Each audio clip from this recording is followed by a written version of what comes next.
Trends here for Dark Gaming 101, and this is the DGI Corner.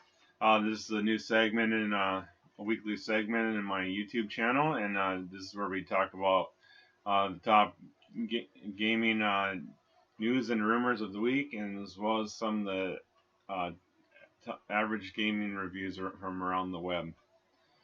For today's top some of this week's headlines. What is Nintendo NX? What's the future of disc-based gaming? Hardest Mario Maker level beaten? And voice actors, they could go on strike. And now for our top story. What is the Nintendo NX? Well, Nintendo NX was announced back in March 2015, and this thing is just shrouded in rumors. Nintendo says it will not be a replacement for the Wii U or the Nintendo 3DS. Nintendo has been filing patents left and right, showing diskless-based systems, weird controllers, like almost looks like the Wii U controller but with less buttons. Nintendo has been known for filing patents before announcing their games, just to kind of throw people off track and competing companies off track, to try to get them, so they let people not know what they're developing. So you can't really trust these patents. The release date is unknown. It is rumored to come out next year. Nintendo reps have denied that. Two titles have been announced: Dragon Quest X and 11. As far as the release date, about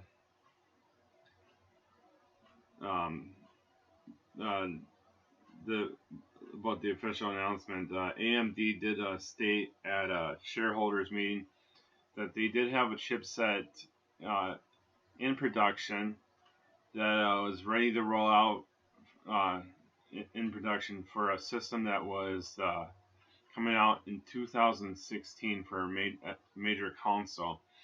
Well, that can only have meant to Nintendo, because the PlayStation and Xbox already had a system out in place.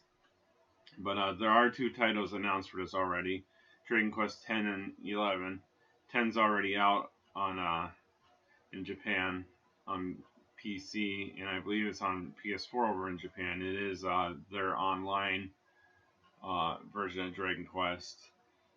The upcoming Zelda is rumored to make the transition over to the NX.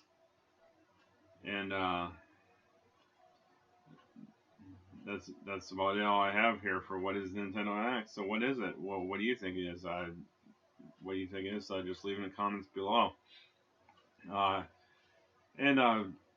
For the future of disc-based gaming, IGN reported this week about the future of disc-based games. I did a little digging into this.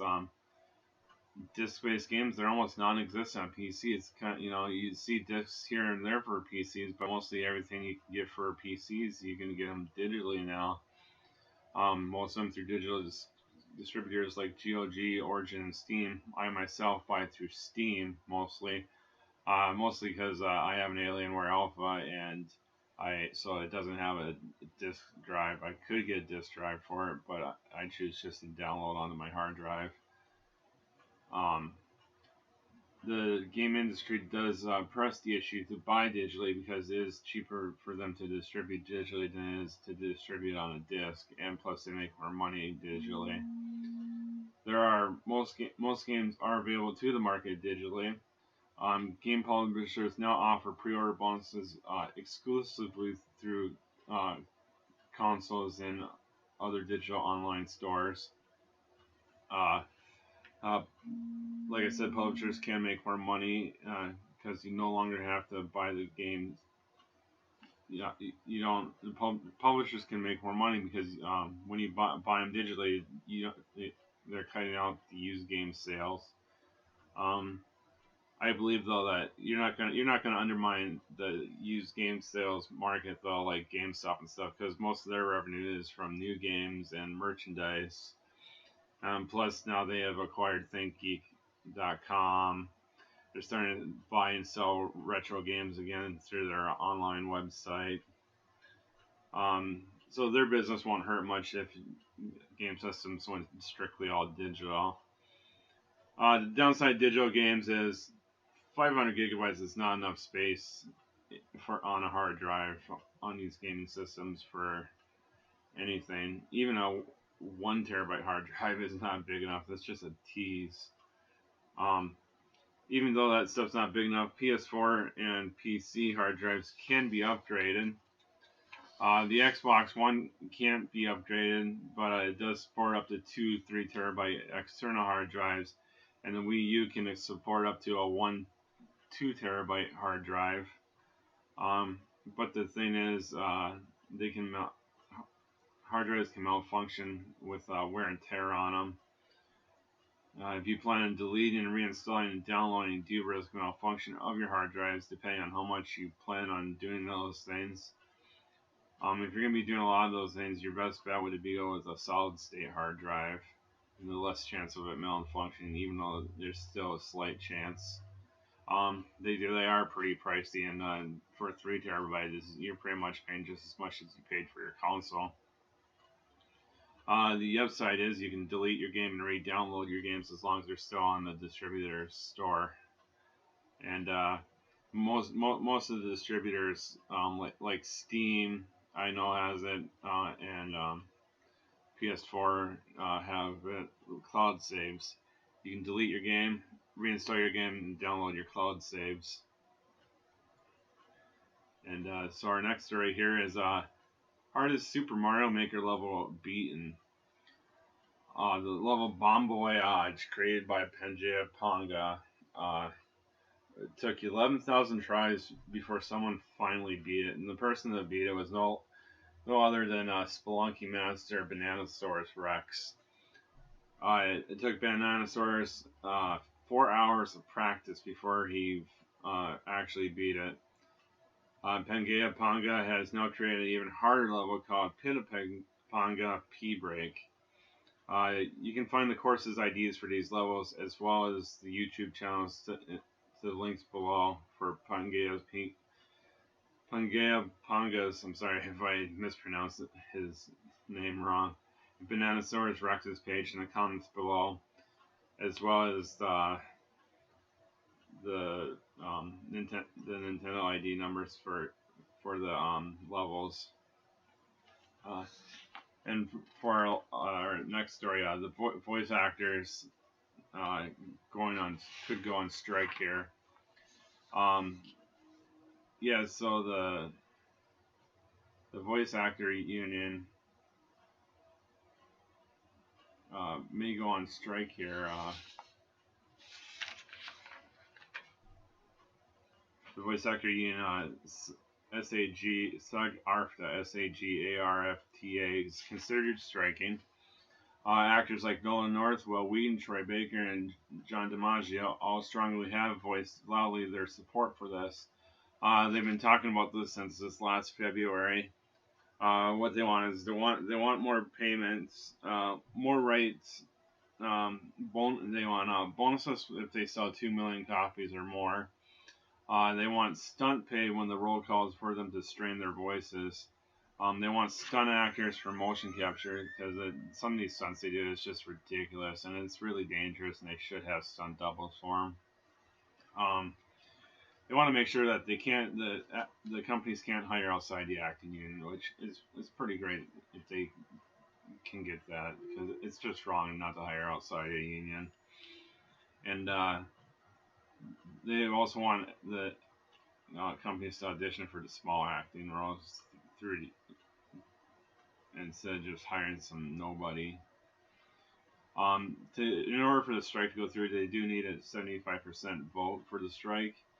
And the strike could mean a slight delay for many of the AAA titles coming out that haven't finished being where the voice acting is not finishing on.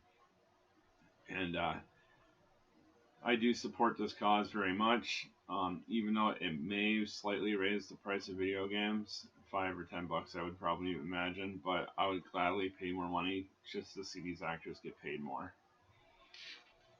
And for the reviews, average reviews of the week, up this week. The first one I have here is Animal Crossing Happy at Home. It is compatible with the new Amiibo cards. It comes with them. It comes with you can buy a lot more for it. This is like one of those pet shops type thing, shopkins type things where these cards come out in seasons. Kind of like a crack addiction, just going out buying tons of these cards at a time, trying to get them all. You can use the other systems with this via the NFC card writer. I don't have any actual reviews for it, but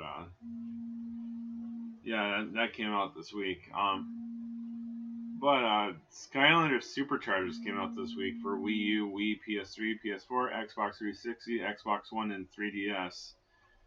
GameSpot gave it an 8. Forbes gave it a 9. Game Informer gave it a 6.5 out of 10. Game Reactor UK gave it an 8. Nintendo World Report.com gave it a 9. Game Nexus gave it a 9. Average rating overall is about 8.25 out of 10. Let's see here. Final Fantasy V for Steam. I couldn't find anything much for this. I can only get Steam reviews from users, so we'll give the users a chance and trust their reviews. And Steam users gave it a 3.5 out of 5. And now we got Blood Bowl 2 for PS4, Xbox One, and PC. At first, I thought it was going to be a replacement for Mutant League Football, but actually, this is just a turn-based strategy football game, kind of thing. The reviews for this, they're pretty decent, not too bad, not too good. Games, they're kind of up and down the board. GameSpot gave it an 8.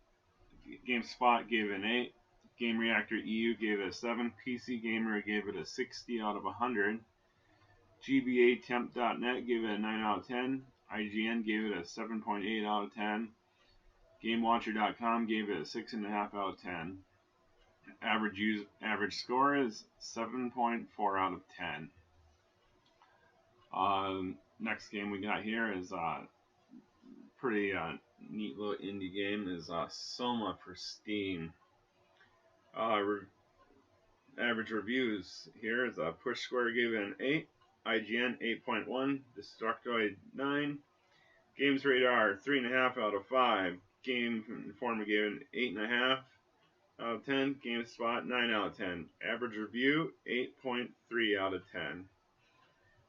Not too shabby there either. And then we got FIFA 16, some football reviews here. We got GameSpot 9, IGN 7.8. The Guardian gave it 5 out of 5.